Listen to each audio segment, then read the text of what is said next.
Hey there, fellow entrepreneurs. I'm Sue, and you've just stepped into Entrepreneurs Gone Wild.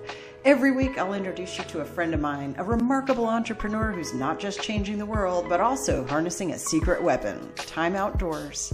Together, we'll dive into their journey, unpack invaluable business advice, and discover why embracing the wild is not just good for the soul, but also a goldmine for inspiration and innovation. Ready to uncover the secret that's boosting bottom lines and fueling joy? Hit subscribe and join us in the wild.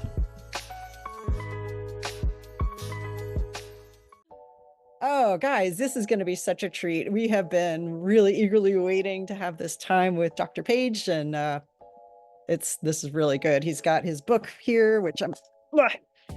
There we go. You got to get... There we go. There it is. That's awesome. So excited to have you here on Entrepreneurs Gone Wild. Would you just take a minute to introduce yourself and tell what you're up to? Yeah, I mean, this has been a long time in the making, like for most of us, but for some reason, I've always had a really hard time just thinking that I need to work for somebody. I'm one of those people. I've always tried to find ways to go my own way.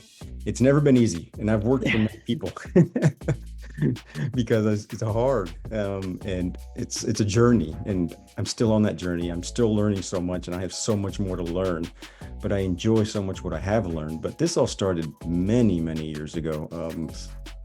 I mean, even before chiropractic college, I was wondering what I was going to do. I've always wanted to help other people, and I was thinking medical school, go to third world countries, underdeveloped countries, and help there.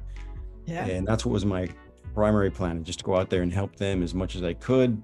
But then I met my wonderful wife, and she's like, it's kind of hard to take your wife out there when you're doing that. So I started, and my wife is definitely wonderful. She's been a very important part of my life and helped me so much.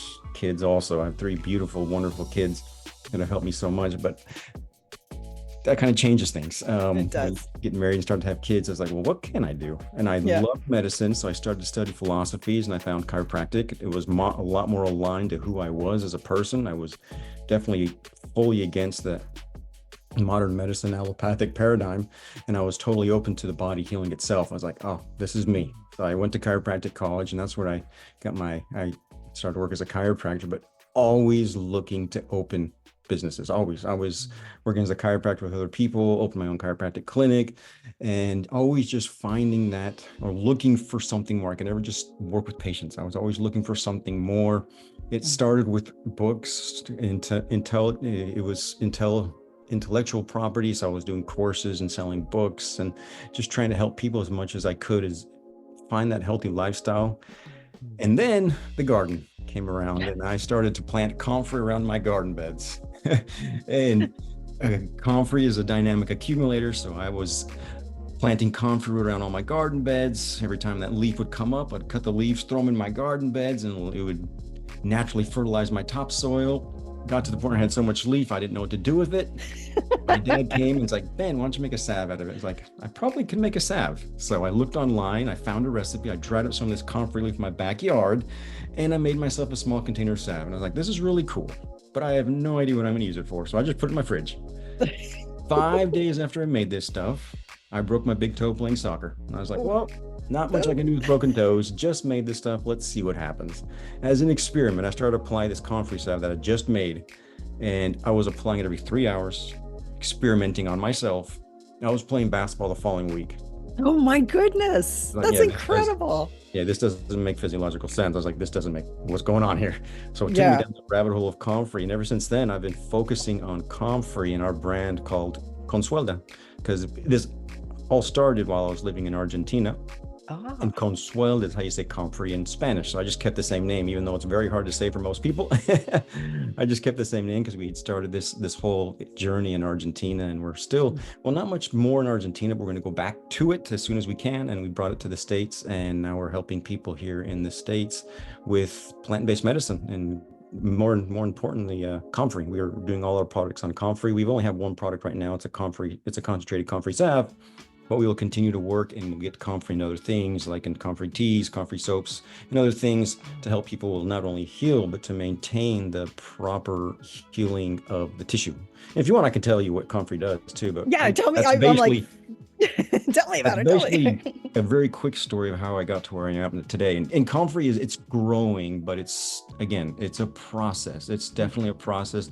I finally hit a milestone. I mean, most people here probably know Ryan Moran, and one of the milestones is 100 reviews on Amazon. 2 days ago, I got 101 reviews. I couldn't believe Hooray! it. Gosh, this took a long time and that was a lot of work, but I made it. That's so great. Oh, that's a huge, huge thing. How did you celebrate? I haven't yet. I told my wife that we hit the 101 reviews, so she was pretty happy. We haven't celebrated yet, though.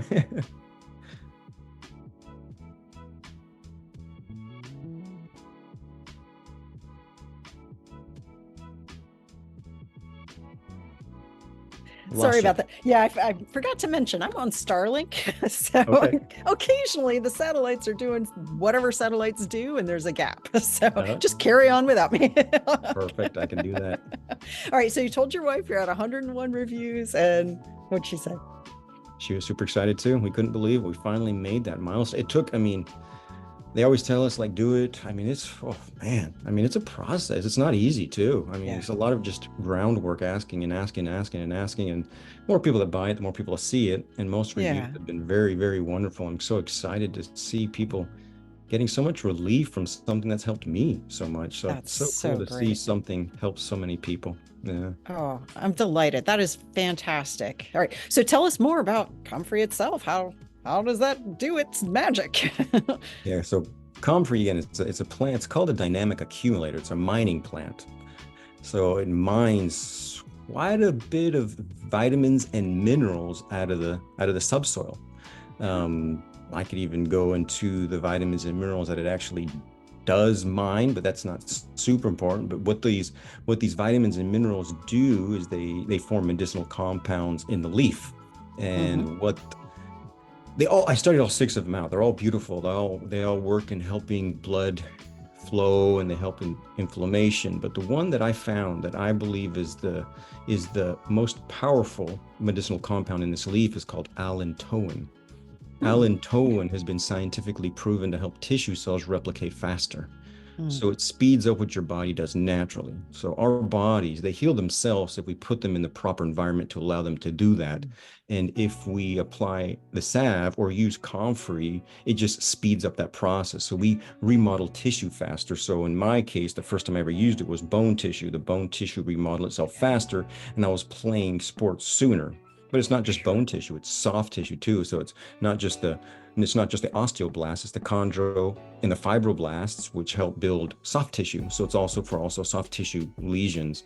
It's been shown to help tissue remodel so fast that it's recommended that you clean an open wound quite well before applying comfrey salve, because it can actually heal over an infection. Wow, yeah. And I've seen the results on myself personally. So that's what they say with open wounds. And I've used it on open wounds too, because I stabbed myself with a knife on accident. Oh no. It was about 1/4 of an inch into my hand. The wound was closed in 2 days after applying it. So I've seen That's it. That's amazing. Yeah. You got to stop experimenting on yourself, though. I've experienced like I got a couple other experience too. I could talk about that. That is amazing. I knew comfrey was like a thing. I know that a lot of herbalists will use this, and it's a great homeopathic thing. But I this is the first I've actually met somebody who's used it and had incredible results. That's amazing. Does it do anything on? I'll just hold on a second. So hubby has black disc disease. Would it do anything maybe? Excuse me, what does he have? Black disc disease. So like degenerative disc. Oh, degenerative disc disease. Oh, for sure. Oh, yeah, because that's just arthritic changes. Arthritic changes, if you apply it, again, with motion. Again, soft tissue heals through motion. So if he's got degenerative disc disease, that means overall his joints are wearing out. So his joints are wearing out too fast. So that means he's in an unhealthy environment. So he needs to move, because motion's the healthy environment that a joint needs. So if you move in your 6 planes of motion, I'll just tell you real quick, you have 6 planes of motion in your spine. You have lateral flexion both ways, right and left lateral flexion, right and left rotation, flexion, extension. If you move to point of pain in all 6 planes of motion repetitively, by applying the salve, you will definitely get a lot of relief. Oh yeah. So That is heal through amazing. motion, and the salve again just speeds up what your body does naturally. You will reconstruct that ligament. So namely the ligament. So they say degenerative disc disease. So the disc is wearing out, but it's almost always the ligament, because the ligament is what holds the joint and allows the joint to move and stay in its natural place. If that ligament starts to break down, then we start to see that degenerative disease. And they call it disc because the disc's in between each bone too, and we'll start to see a wear. But almost always look to the joint first or the ligament first. Fascinating. Well, please put the link to the product in the chat, and I'm going to share it with everybody. But we will be number 103, or by then you may have 120. Who knows? But that would be wonderful. I would appreciate that more than you. And I read Oh, every yeah. one, and I share them all. Oh, So there's that's not one I so- haven't shared, and I that's continue to so make great. it. That's so awesome. This has got to be really, really satisfying, I would think. You went through a lot to create this, to wait to, for all the reviews to come in. I'm sure packaging, I mean, it's a do, creating an e-com product, physical product, and getting it on Amazon, and then got to be careful with what you say, and all, there's a lot involved, and wow, you did it. And there's that. Yeah. I mean, so I had a video professionally made. Amazon rejected it. It's like, nah, we don't like this. It's like, dude, what? I mean, a lot of things. I tried to go A+. They rejected it back. I mean, they rejected like 10, 15 times. I finally just like, whatever. I'll put this in.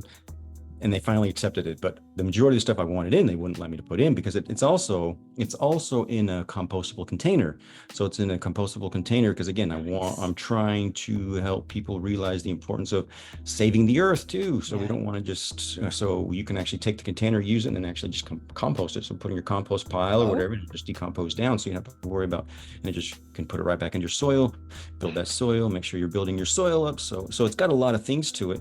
And I couldn't say hardly any of that stuff on Amazon. They're like, no, rejected. It does not make sense either, especially on that front. Okay, I can see with like medical, whatever, but if it's compostable, like who owns this company, and what do they typically advocate for is, ecological stuff. So what the heck?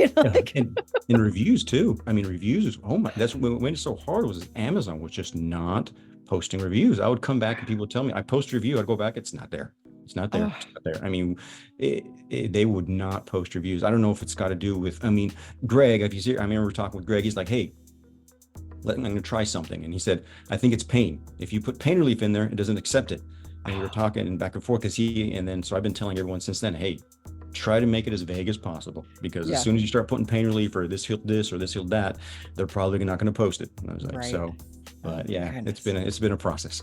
That's amazing. Well, thank goodness you cracked the code. You got it up there. Now it can actually get out there and do what you created it to do. So that's amazing. All right, now, why did you write your book, which is a wonderful book?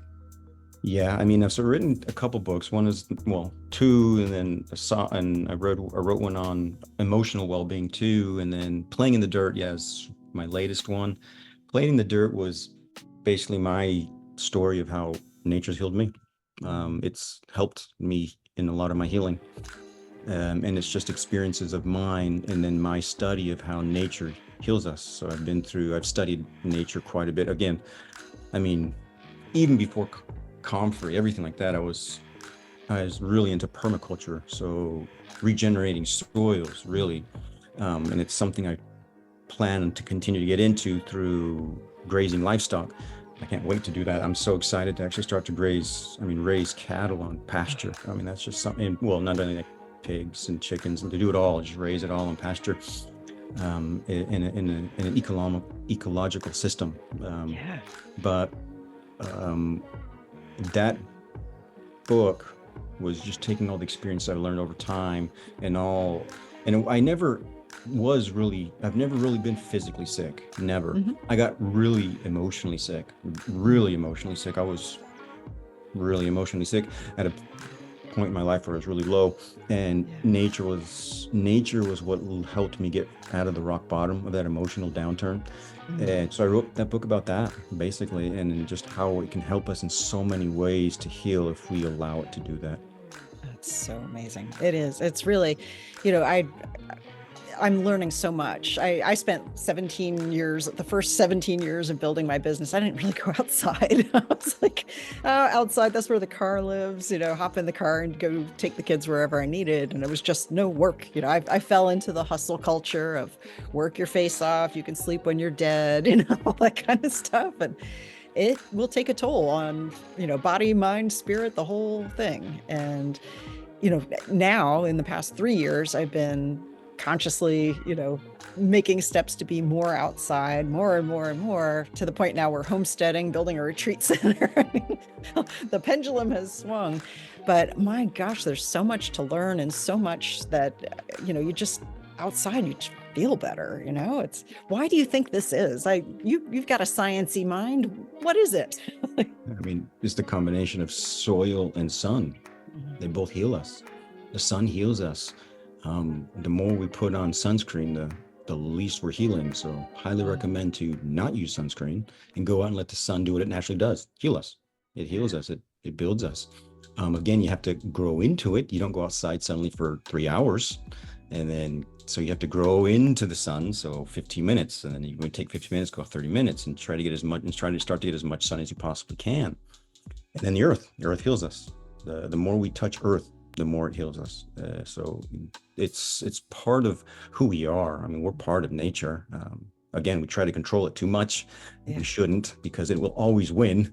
And we might win a battle every once in a while, but nature always wins. And the more we try to control it, the more it wins. So just live with it, enjoy it. And that's why I called my book Playing the Dirt. We should be playing with nature, not trying to control it. Play with nature, and it will heal you in many, many ways. I love that. Now with the sunscreen, that is an amazing thing. My husband was like, I don't know if you ought to be using that. I glow in the dark. I'm that white. And so I've always worn sunscreen. He's like, and he's a ginger, but he does tan. So it's a little weird, but, a walking day walker, I guess he calls himself. And he's like, you shouldn't be using all that, who knows what's in that? And I'm like, oh, I don't know. And I would research, and everything's like, well, I've even asked ChatGPT, I'm like, is this a scam? And no, you should definitely, I'm like, all right, it drank the Kool-Aid too. But I'd wondered. So yeah, the more I see, the more I research about that. I mean, if you look at the graph, the more sunscreen is used over the years, the higher the rate of skin cancers over the years. Isn't that something? So we're definitely made to use, the sun is definitely to heal us. But again, you have to adapt your body to it. We've been living indoors for so long that you have to slowly allow your body to adapt to it again, because if not, you'll just burn. And if you burn, that'll cause, because that's not good. Burning is not good. That will cause problems in the future.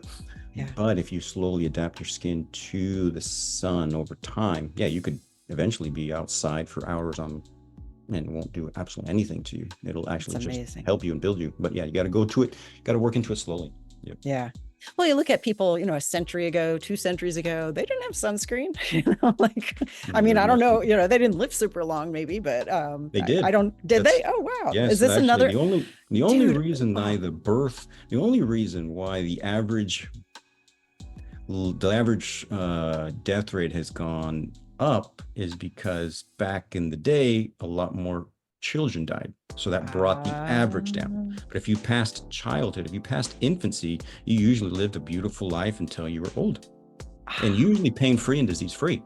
That's the big difference from today's society. You lived pain-free and disease-free until you left this beautiful rock called Earth.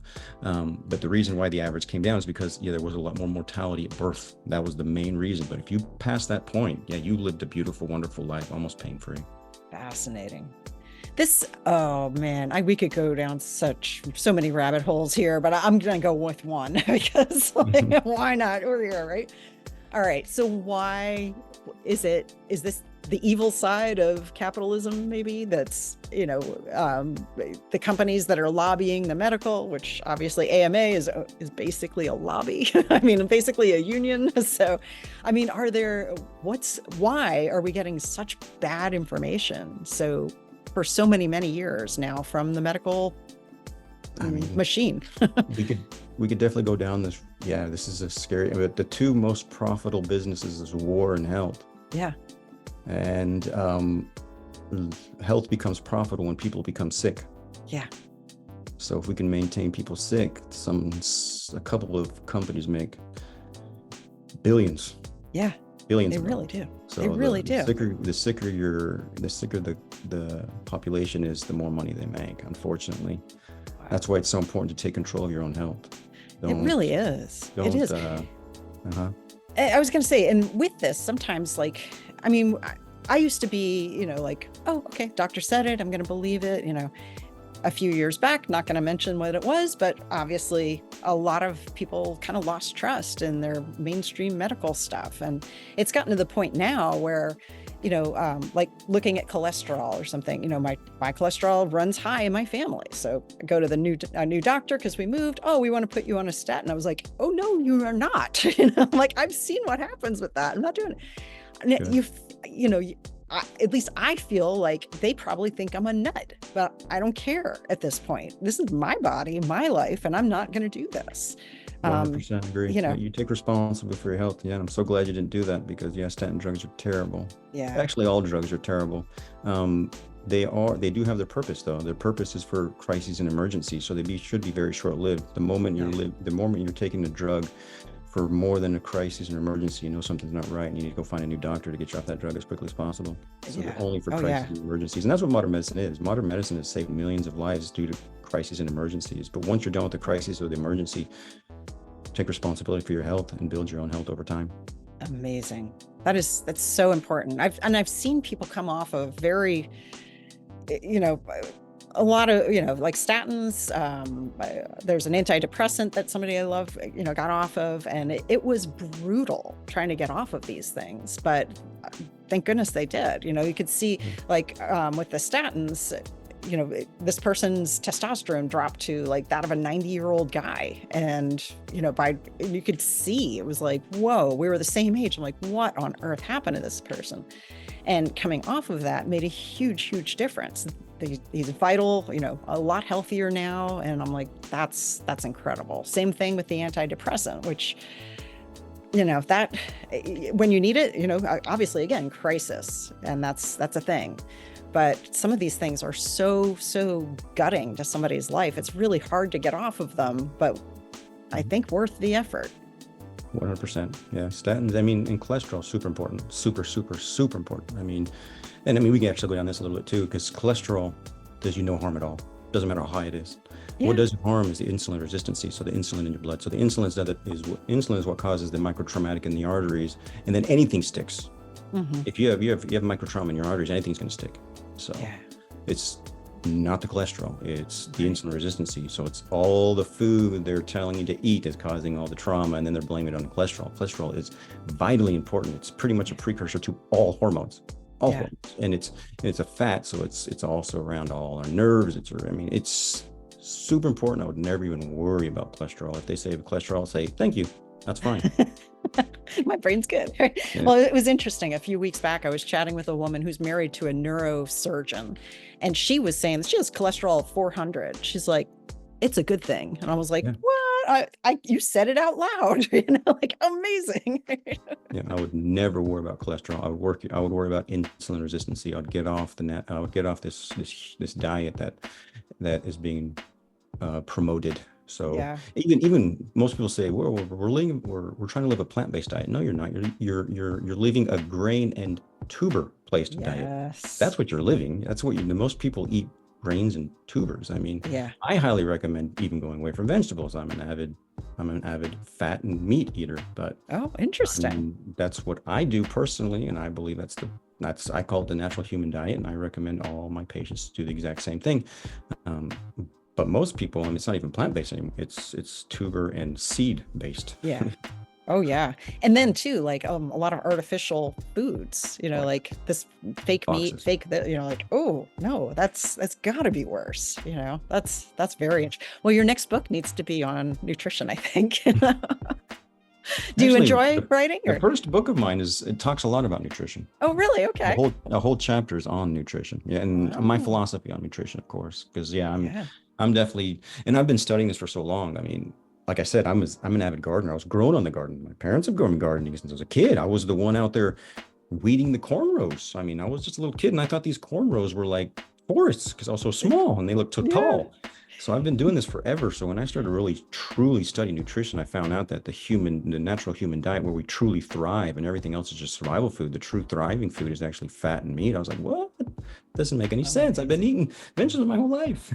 So it was not easy Yeah. for me to do that, but I still grow. Like I said, playing in the dirt has a lot to do with being out in nature and playing with Yeah. nature and growing a garden. I still grow a garden for the therapeutic effects. I grow it. Yeah. I still have one, but I don't eat much vegetable anymore.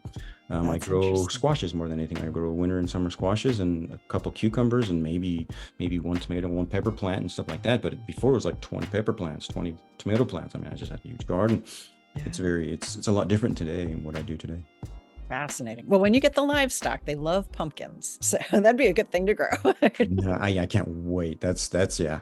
As soon as I can start butchering. I mean, when I did start actually, I raised pastured chicken.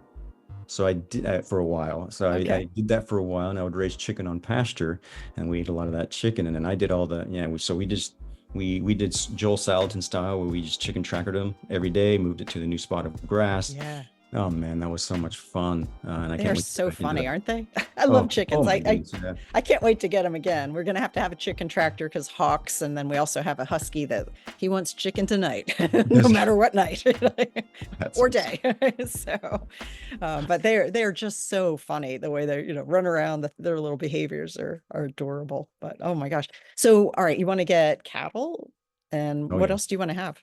Yeah, I want to get cattle, pigs, and I want to have the three main. I mean, I want to have cattle and pigs and chickens as soon as I can. Yeah, because That's that's so basically what I eat now. I mean, so yeah, I mean, the more I can, and if I want that, and that's truly how we maintain the integrity of the soil too, is through ruminant yeah, animals. yeah. I mean, that's how we maintain the integrity of the soil is through the ruminants eating the grasses and then of course defecating and leaving, and that's just how it continues to grow and grow and grow. If you want to do it naturally, of course, we can speed it up with compost and stuff like that, all the other things we use, but you can that's the best way to do it. It is. That's And I so can't great. wait So to regenerate soil. I know it's so fun. It's like it's an amazing thing to, so do you have property now, or are you like looking to buy, or Nope. Yeah, I'm in that prop. I mean, we've been looking for so many years, but I mean, we've changed. Like I said, we've lived in so many different places. Unfortunately, my wife and I we're starting to like, we just got to settle down, man. But yeah, stay in one place. Yeah, it's like kind of hard to move cattle. I yeah. mean, oh, that's amazing. Well, we're looking to get, so maybe this will help as well. So I really want to get, chickens, but for sure. And I love sheep. I want to have that. Alpacas, not to eat, but just because they're cute. And then Mhm. Highland cows, which I know are not fantastic for meat, but I've always had a thing. I'm like, can I raise an animal from young, look it in the eyes, and then kill it? I just, like I think that's going to be hard. But hubby has been kind of lobbying for this, and he's grown pretty concerned about our food supply. Do you have the same Oh yeah. concerns about what's at the store? Oh, for sure, 100%. If you're going to go to the supermarket, don't even go to the center aisles. Just Yeah. hang out in the outsides and buy whatever's on the outsides. Don't even go down the center aisles if you Oh can. yeah. Stay away Yeah. from them. Yeah. No, I agree on that. But how about like the meat and the I produce that we mean, can get? it's still better than anything in the center aisles. So if you're going to go to the supermarket, buy the meat Yeah. there. It'll Yeah. definitely, it's going to treat you a lot better than anything in the center aisles and anything in the vegetable aisle too. I mean, because Yeah. all the vegetables are pretty much nutrient dead. There's no Depleted. nutrition in Yeah. the vegetables, even the organic ones. I mean, they can say they're organic, but they're growing on soils that are dead. And so if the Yeah. soil is dead, it's the roots are not assimilating the nutrients in the dirt and the soil because Yeah. so a lot of it's just so even meat.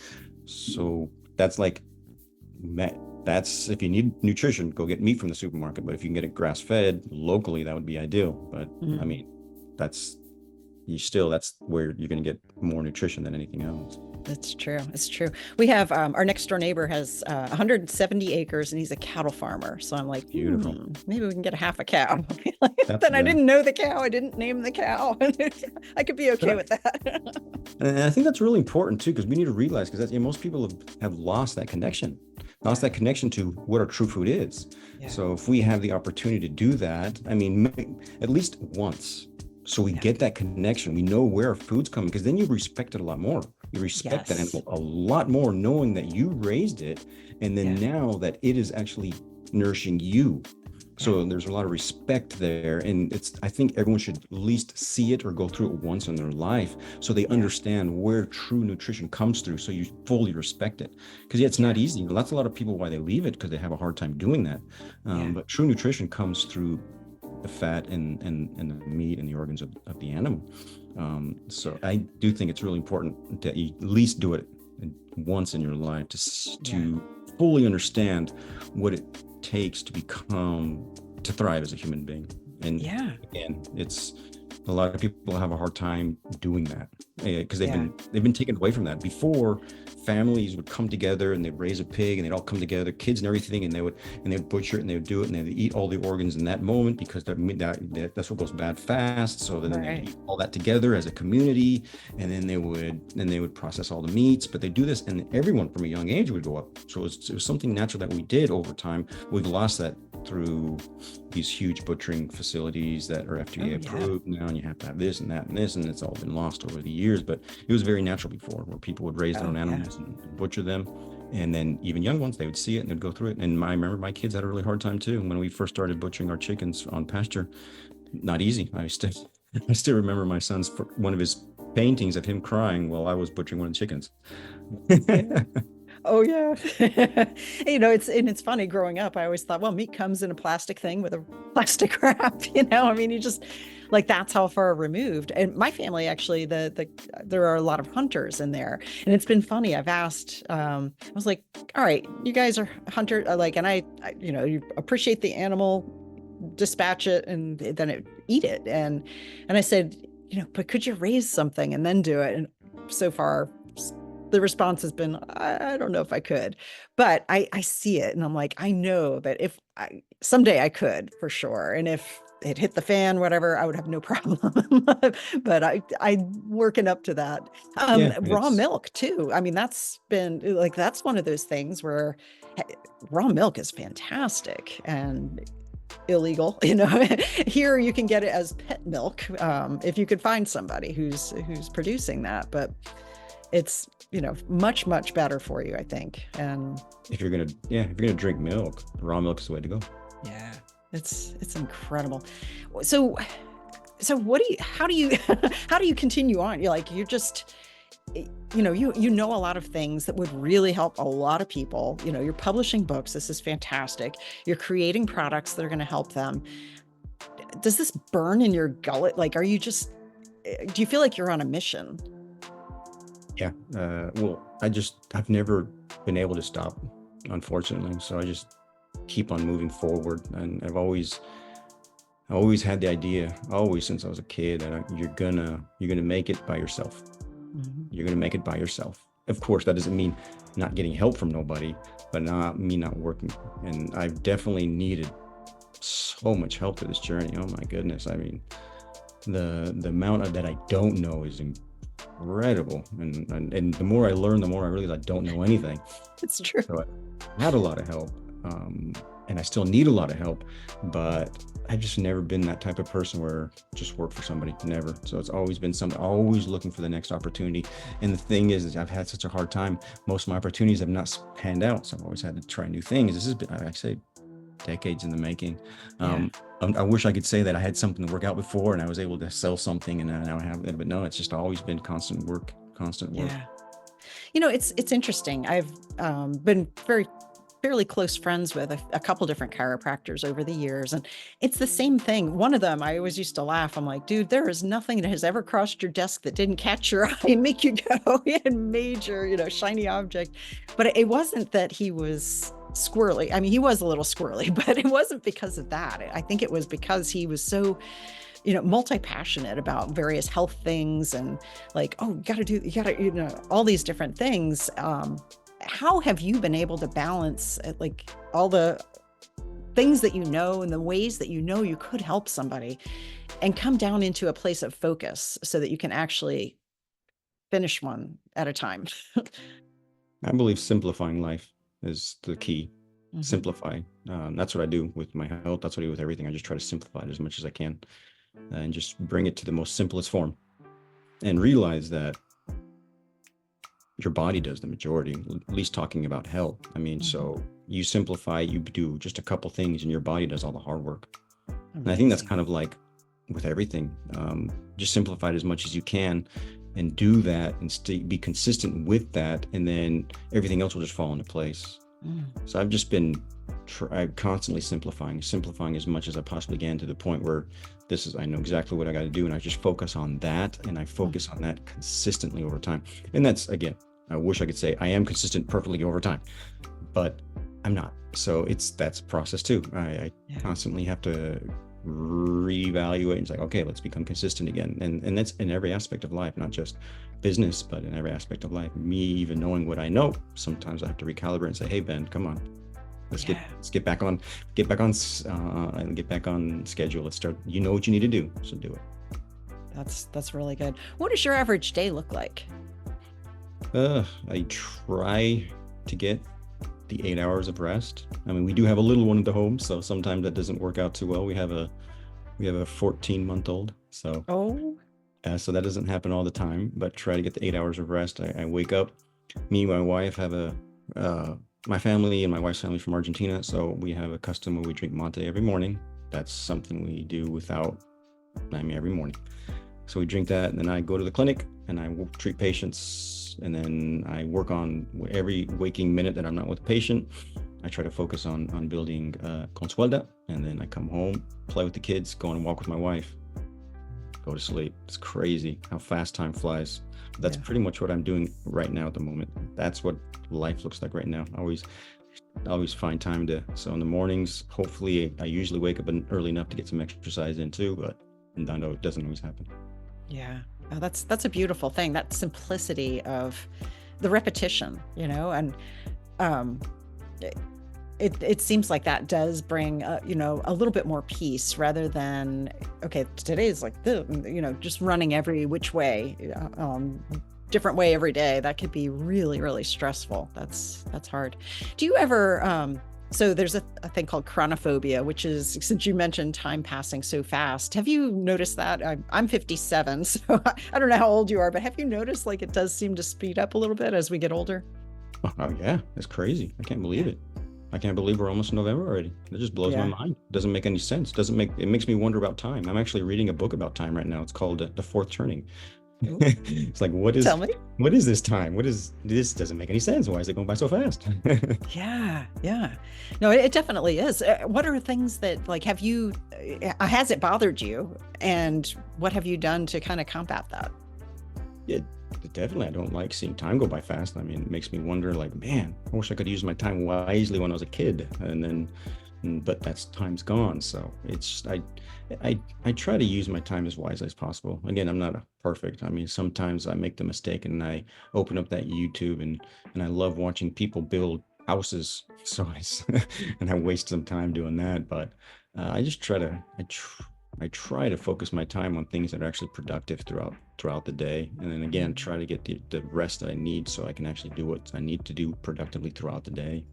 But yeah, time's flying by. I mean, that book, The Fourth Turning, it's kind of neat. It talks about how time's cyclical. It's not linear, and everything just happens over and over and over again in four, just like nature.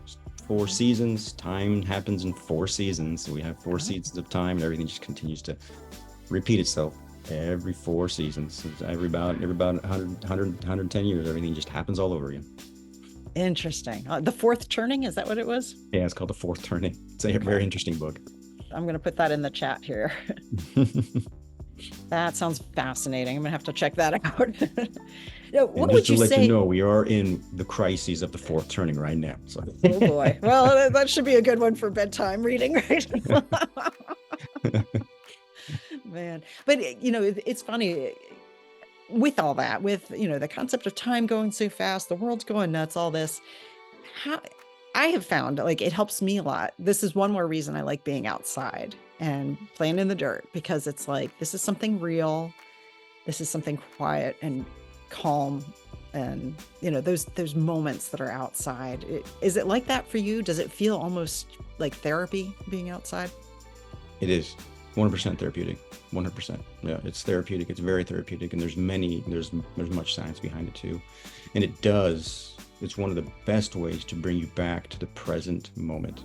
Yeah, working with nature, it's almost impossible not to be in the present moment unless you're listening to a book, or I mean, if you're trying to do two things at once. But if you're truly just playing in the dirt, it's almost impossible not to be in the present moment.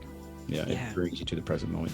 And that's one, I mean, that's how I got out of that rock, is because, it brought me back to the present moment and allowed me to feel normal at a time where I just didn't, it's just, everything just felt abnormal. And I was able to go outside. And this started actually in chiropractic college. And I had not grown a garden since I was a teenager, because we had moved and stuff had happened. But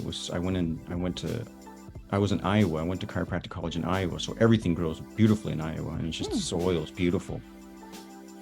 And I started getting back into this whole modern survivalism thing, preparing and all that stuff. I started listening to some people. I was like, dude, I got to plant a garden. So my very first garden, I was like rock bottom. My very first garden was 2 flower pots and a planter box that I had made from wood that I had scavenged through yard sale, people throwing out wood. And that's what it was. Amazing. But coming home, so building those, filling with soil, planting seeds in eggshells, transplanting those seeds into these planter boxes and flower pots, and then watering for a couple minutes every day, was how I went from rock bottom to actually getting out of that rock bottom. It was that 10 minutes a day of being present in the moment that allowed me to go from rock bottom to, okay, I think I can do this. I can do this, Ben. So very therapeutic, and it starts just there. It doesn't have to be a big old acre farm. You can be, just like I said, it was a planter box with a couple tomatoes and two peppers and flower pots on my back stairs in Davenport, Iowa. Great. That's so great. And I've told people, like, if you're an apartment dweller, that's fine. You have a sunny window, you might have a balcony, something, anything that you can do, having that outdoor time if you can. How long would you say, did it take months, years, days for you to start feeling better? No, I felt better in those moments. Yeah. I felt better then. And then I would start to see it kind of last longer. So I'd stop being outside and I'd go inside and I'd still feel pretty good. It lasted longer and longer, and it started lasting longer and longer. And then I just felt better and better and better over time. And it's constant. Again, it's constant. So there is no destination to health. You have to enjoy the journey, because you never find health.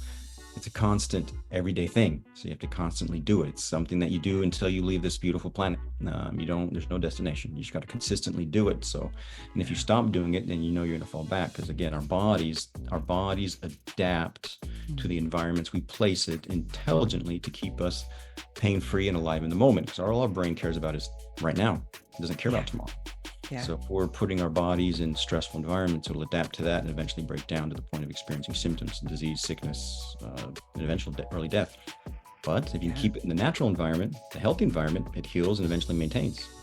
So it's finding that balance, is trying to keep our bodies in the healthy environments as much as we possibly can, and at the same time, quality of life. So sometimes, and knowing that it's not going to be perfect, but that the majority of the time, your decisions are going to be focused on your health. Yeah. So you can truly enjoy life today and tomorrow. Yeah. That's an amazing, really fantastic point to make. That's really good. I've noticed, so I'm huge on this, but the last, say, Saturday, we ran errands for like 6 hours. We try not to leave because we love it here so much, but all right, all of them at once. So 6 hours in the car, basically run. Sunday I was home. Yesterday I was on calls like all day. And this morning I woke up like, oh, I don't feel so good. This is why. Like, the body is adapting. We're living in a barn. It's, there are no windows. It's a little, it can be a little depressing, and it's interesting. Even when we have, it's very easy to, the best thing is just get back outside and, correct it, remember what feels really good to us and go. But I was just listening to the last episode of my podcast that I did in Spanish. Oh, I still do it in English, but I stopped podcasting in Spanish. I think it was in 2019. And the last episode was how nature helps blood flow properly. Yeah, it actually, if you, by grounding, by putting your feet on the soil, your blood runs better. It flows better. It's actually called potential zeta. What it is, so it's the magnets. So we know if you put a magnet against each other, it'll come together, but if you twin them around, they'll repel each other. Yep. So the higher potential zeta, the more repelling you have. So the red blood cells won't clump together. They stay separated and they flow a lot better. Just by being outside, I was like, wow, I almost forgot that. But by being outside on the soil, your blood is what they call more red wine-like and not ketchup-y-like. It actually flows better just by being outside barefoot. I mean, all right. There's so many other things I could talk about. I mean, but that was just something came to my mind because I listened to that episode because my wife's going to start an episode, and I was like, hey, just use this. It used to be an old podcast RSS feed that I had, and she's going to use that. And I was like, oh my gosh, that's my last episode. Let's see what it said. And I was listening. Like, oh my goodness, I remember saying that. We gotta talk about grounding for a second then. So growing up, my father was in Vietnam. He saw a lot of kids that had like horrible ringworm and different stuff in Vietnam when he was like 21, 22 when he was there. So growing up, we were not allowed to go barefoot. And it was kind of you're going to get worms. You're going to get worms. So for me now, I'm like, I love the idea of it, but can I get a professional opinion? Are there going to get worms if I do it? No. You can be barefoot as much as, I mean, I can't say 100% no, but the possibilities are so low. Yeah. Okay. I imagine the majority of worms is what's consumed, what you eat. I imagine they were eating food that was very, very dirty. Probably. So, but yeah, no, barefoot is the key. I mean, so if you can't go barefoot, get barefoot shoes because you want your feet to do what they naturally do, which is hold you up in space, not have some comfortable insole doing all the work. No, your feet need to do that. And if you don't, you're going to become weak and stiff and sore, and you're going to start to see that you're going to have plantar fasciitis, which has nothing to do with inflammation anymore. It's starting to show that it's actually inflammatory based. I mean, it's actually circulatory based. Really? Our feet are not getting enough blood supply because our feet are so comfy in these shoes that blood can't flow. So get out of those shoes as much as you can, and get outside as much as you can and touch that soil. But it's very, very healthy. And just that's one of the things. I mean, it's not just the blood flow. There's grounding. Does all sorts of things for your body. It protects you from all the waves around you. It actually puts you into a bubble where these waves that we use for cell phones and stuff like that, they just don't penetrate you. It puts you into a protective bubble. Wow. All right. I think I can do it. Hubby runs around like you couldn't keep him in shoes. So I'm always like, ew, but your feet are nasty. So. That's the hardest part about it. My wife's always like, if you're going to come in the house, you better clean those feet. I was like, oh, so that's one of my next products is finding a product where I can get inside and clean my feet without, I mean, just that's a product, and that's something I think, because I know there's more people like me. There's got to be more people like me that want to come inside with clean feet, but they know they need to be outside barefoot. So let's see. How do you? We got to figure this out. So anyone that wants to come and help me, let's put some. Yeah, really. Let's do this. You figure that one out. I'm gonna be. So, and it's wild because I will do it sometimes. I'm like, okay, I planted this clover patch. I know that this is fresh and it's good, and okay, and I'll go and you can feel I feel it. There's like a tingling thing going in my head. It's like, see, I'm like, it's the worms. It's become a standing joke at this point, but yeah, I'm barefoot all the time, unless I have to be in shoes, and then I'm in barefoot shoes too. But yeah, I live barefoot. Great. Man. All right. So where are you growing? What's your growing edge right now? What's my growing edge? I mean, it's just, like this, it's to that point where you pretty much fail, and that's where you know that you're going to become stronger, and you just go from there. So I just always go to the edge. I'm always at the edge. I'm trying to keep myself at the edge. And just like with muscle fibers, you work your muscle fiber until it breaks so it can rebuild stronger, but that happens in everything. It's the emotional too. So your patience, you take it to the edge, become just a little bit more patient, break, and then that's your new normal. And that's what I constantly try to do, is take myself to that edge so I can become stronger in every aspect of life, not only in business, but as a person too. I'm trying to become as good as I possibly can too. But try to keep myself on the edge. Yeah, it never stops, and I think that's a beautiful thing. I mean, I've witnessed a lot of people who, after 50 or 60 or whatever, it's like their whole lives just become really small. And, it's like more things bother them. They start to have more health problems. They're, you'll have a conversation and it's like, well, she said this and that one did that, and it's a whole, it just seems very unappealing, like a hard life. And I'm not sure why people do that, but what would you, like, how do you, I would assume just by constantly, trying to grow and improve and all that, are there other things that like your plan, your long-term, personal wellness, wealth, in you, what does your plan look like that? Yeah, just continue to, I don't want to be one of those people. I want to continue to learn throughout my life. I don't want to close. I want to be open to as much as I possibly can and continue to learn. And that's the coolest thing. The more you learn, the more you realize you just don't know anything. And there's so much, and you'll never learn enough. You're constantly learning. Physically, I'd like to become as strong and flexible as I possibly can. Don't become, just stay as strong and flexible as I possibly can.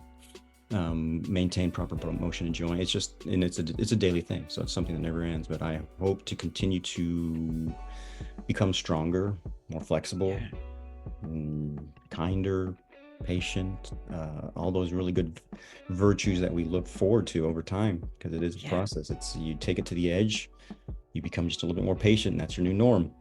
You take it to the edge, you become just a little bit more patient, and that becomes your norm. And so I just keep on pushing. Hopefully I'm not one of those guys. Well, I'm not going to be one of those people. I'm going to continue to learn from as many people as I can, and just keep on enjoying this life as much as I possibly can. Again, we also there's hard times too, but we can enjoy the hard times. But they're just like everything. I mean, I'm just like everybody else. We always fall. This is the most important part, is getting back up and just keep them pushing forward. That's for sure. And we, as an entrepreneur, we have lots of opportunities to practice that. It's never fun.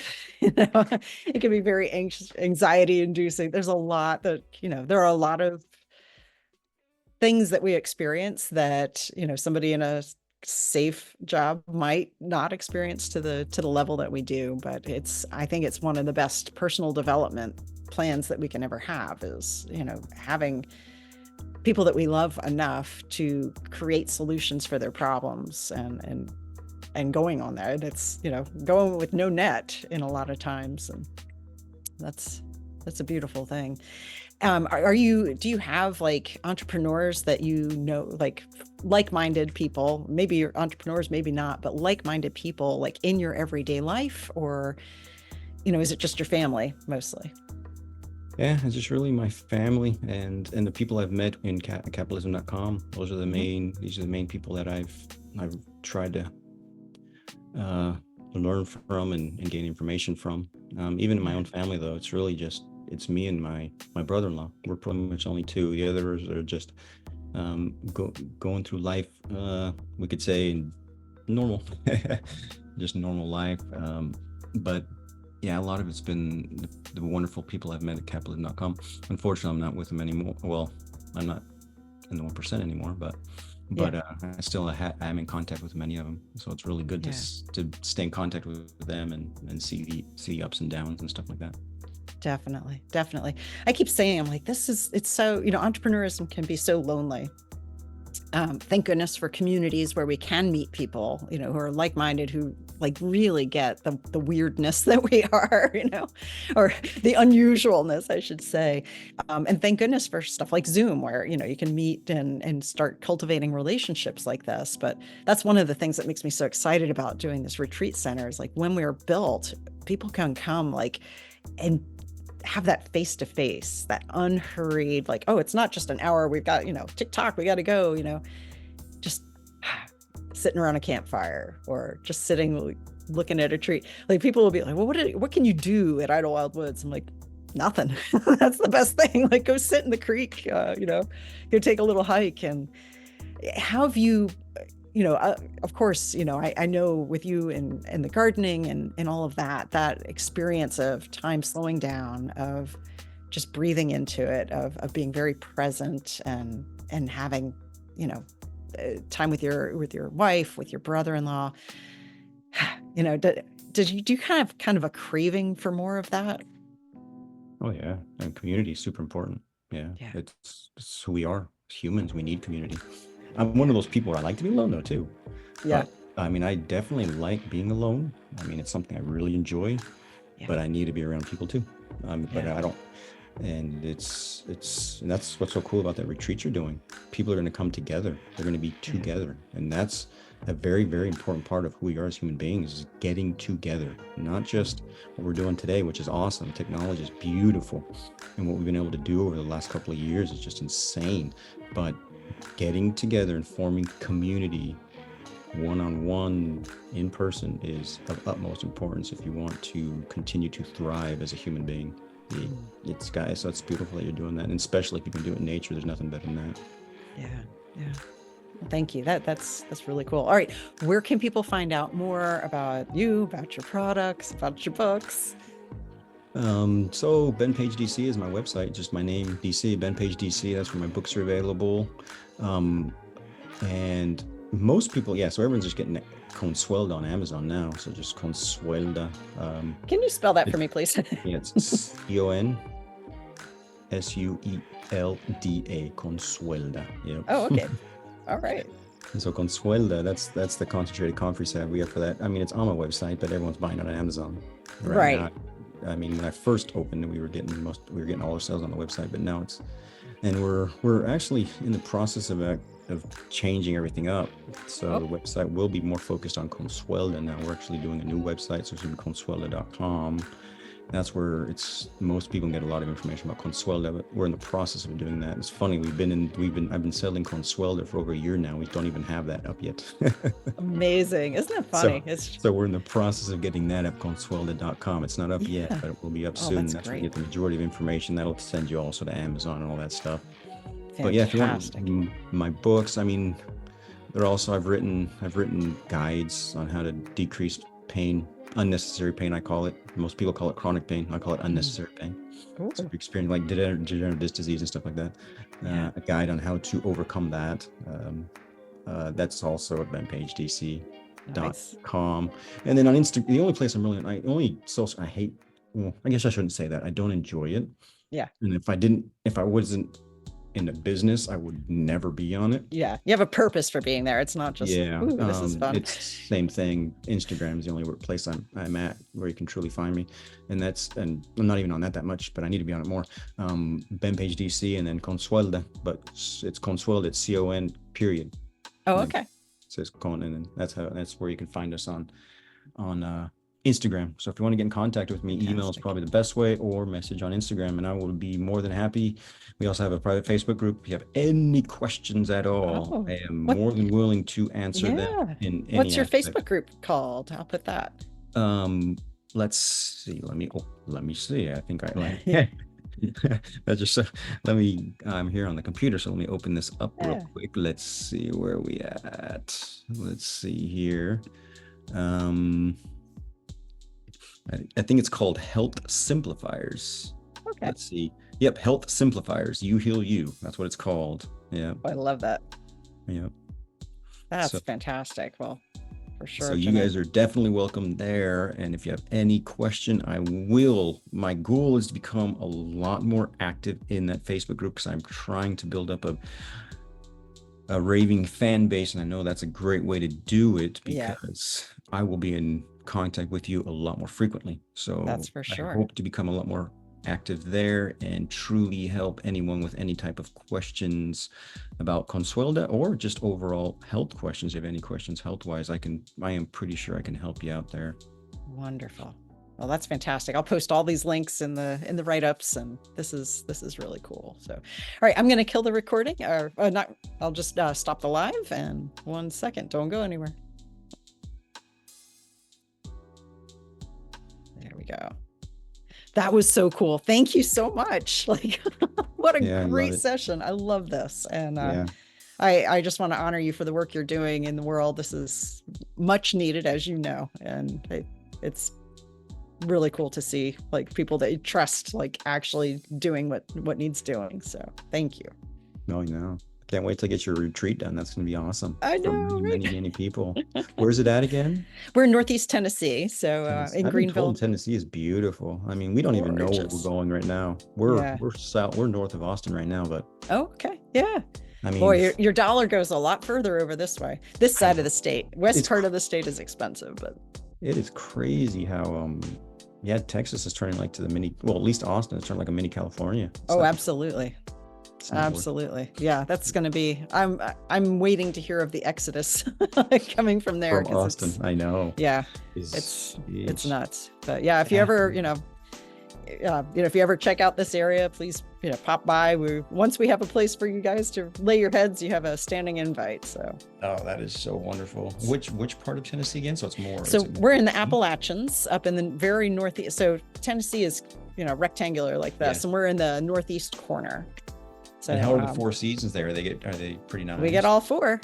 Yeah. So some years, I think it's been a while since I've lived here in the winter. I lived here about a decade and a half ago. And sometimes we'd get like one storm that had 2 feet of snow. Most of the time it would be like 1 inch, 2 inches, like that. Yeah. So fairly mild, not like up north, Yeah. But, and then summer can get hot. Yeah. Iowa winters are no joke. And then spring and fall are amazing here. So nice. Yeah, really neat. Here in Central Texas, I mean, it's pretty much just short winter and then summer. Yes. All of a sudden all summer and and we have a lot more humidity than you do there. We do have humidity too, but it's not terrible. Yeah. It's a beautiful place. We're thrilled. We're on 35 acres. There's a creek that runs the whole length of the property. There's pastures, and then most of the property is wooded hills. So that's where we'll put all the guest residences. So. Oh wow, that's beautiful. Yeah. Oh, that just sounds wonderful. Oh my beautiful. It's amazing. It is amazing. So, building at the speed of cash. So yeah. Oh yeah. For sure. You know how that is. Yeah. So for sure. Huh. Man. Well, thank you so much. I really appreciate this, and I hope you'll come back sometime. Yeah. If I can ever help you with anything.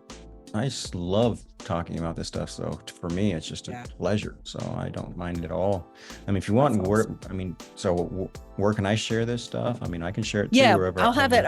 It's going to go in a newsletter. I think next Friday it'll be. Okay. In fact, it will be with this. All right. Just let me know and I can share it too. That'd be awesome. Yeah, I'll send you, I'll draft up a little email on a social, and you can use it or tweak it or whatever you want. It'll also be on YouTube, and perfect. Get a little, also what I'll do is usually the day before. So I try to do it earlier, but I'm going to say it'll be the Thursday before it goes live. I'll say, here's the write-up, make sure that you're okay with it. Is there a photo? Is it okay if I grab a photo from your Facebook of you? Yeah, no big deal. Okay. Yeah. All right, cool. I don't think I have that. Cool. I think that, that photo on Facebook, I think that's normal. Yeah, you can use that one. Okay, that'll be perfect then. And I'm excited. This is going to be, I can't wait for more people to see this, and that's really cool. So thank you for recording live with me, and I appreciate it. I hope you have a fantastic rest of your day. All right, thank you. See you later. Take care, Ben. Bye-bye.